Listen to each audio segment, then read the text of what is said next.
Center. You're looking at pictures right now shot a little bit earlier today when the eye of the hurricane moved just east of Wrightsville Beach, North Carolina. These boats appear to be anchored down very well, but look at them rocking in the swells of the water here. Some reports now of the seas at 20 feet east of Cape Hatteras. As we have that southeasterly wind bringing in the storm surge and some coastal flooding, damage to roofs and damage to many piers that some of you may know and love. Surf City Pier, Johnny Mercer Pier, now destroyed, John, because of this hurricane. There are a number of piers destroyed, and I'm afraid that we're going to hear about quite a few more before it's all said and done, or at least ones that are severely damaged. I hope not too many totally destroyed like that. That's right. Well, we have some brand new information for you here at the Weather Channel about Hurricane Bertha. Why don't you tell us about that, John? Okay, we have some new information based on the 7 p.m. advisory out of the National Hurricane Center. I know some of you folks like to plot this information, so here are the new coordinates, now centered at 7 p.m. at 34.9 north, 77.6 west, and that is about 35 miles to the west-southwest of New Bern, North Carolina. It continues to move toward the north-northeast at 14 miles an hour, and this will bring the center of the hurricane up over the entire area of eastern North Carolina. Overnight, we think will come up the center just west of the Sounds. The winds also, Janine, are down to 100 miles an hour, so it's beginning to feel the effect of land and weakening just a bit. Well, John, I understand our colleague Jeff Morrow now in Buxton, North Carolina, near Cape Hatteras, dealing with some incredible hurricane force winds now. Why don't you tell us about it, Jeff? Janine, I'm going to kind of step out of the way and let you see what's going on behind me here. The wind is just unbelievably strong, whipping the rain. It's driving it sideways. In fact, it's having a hard time coming off the roof here because it's getting blown back up the roof. I've never seen that before.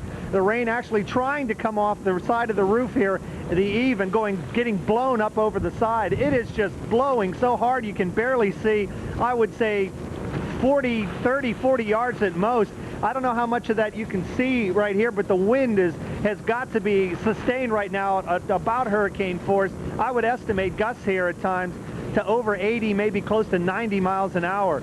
I'm kind of backed away from the side there. I don't want to stand out in that direct wind anymore because it's just a little bit too strong. But and we put the camera back away from it as well. So we're trying to be as safe as we can, but it's pretty nasty out here. Oh, that's great, Jeff, and we don't want you to stand out in that wind. Now, do you think the wind has diminished a little bit since that one squall you talked about? Well, it did, John, for a second, and it looks like it's starting to back off now that I'm talking to you a little bit again. You might be able to see some of the water now trying to come off the side of the roof, and the fact that it is now starting to come off the roof, I guess that means the wind has died down a bit. So it is coming down, but in some of those real intense squalls, I had to estimate the wind was probably up around 90 miles an hour. We're showing you some of the shots when that squall came through. It was really, really impressive. Have not had any reports of any damage around this area yet, but I wouldn't doubt at all that we have some tree damage around the island here and maybe some power lines down after this particular one's going through. It's pretty nasty out here. Well, Jeff, the radar indicates that you had a very strong feeder band go right over you, and now I think you're going to get a little bit of a lull between now and the time the core of the hurricane comes up to the west of you there. Do you think that we'll actually get into that eye wall, not eye wall, but that core area around there, John? I think you're going to be close, maybe just east of it. Right now it looks as if the center of the hurricane is going to come up just west of the Sounds. Well, this is definitely the worst conditions that we've had so far today.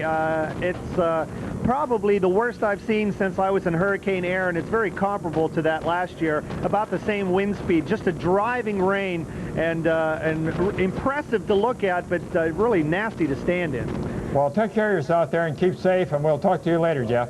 Okay, John.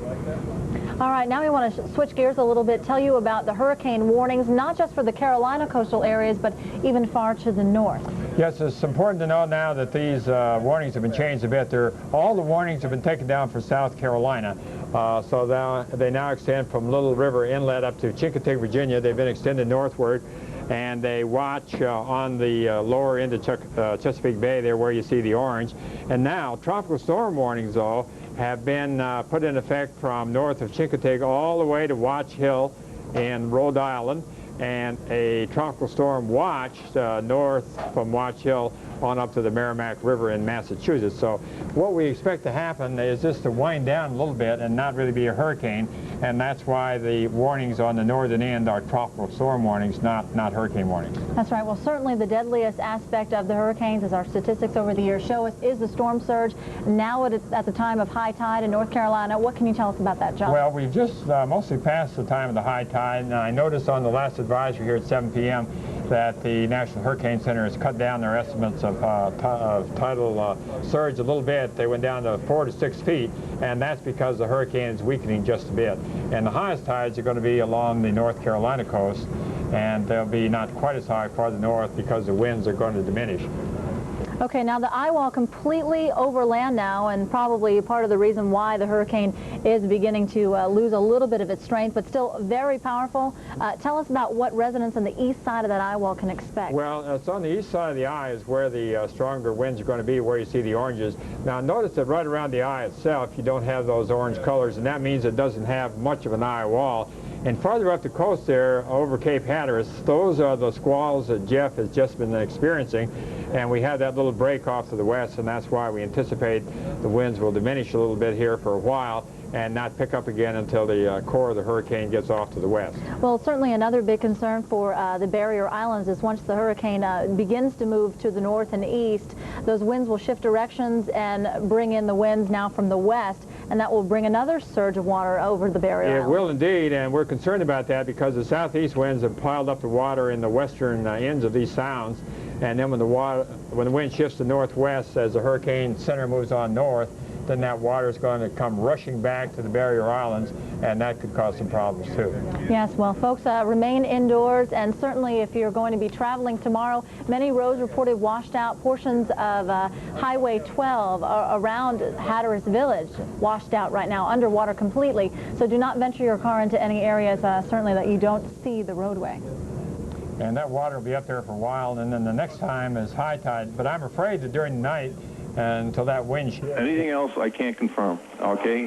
What are you prepared for, and what can you confirm for us? First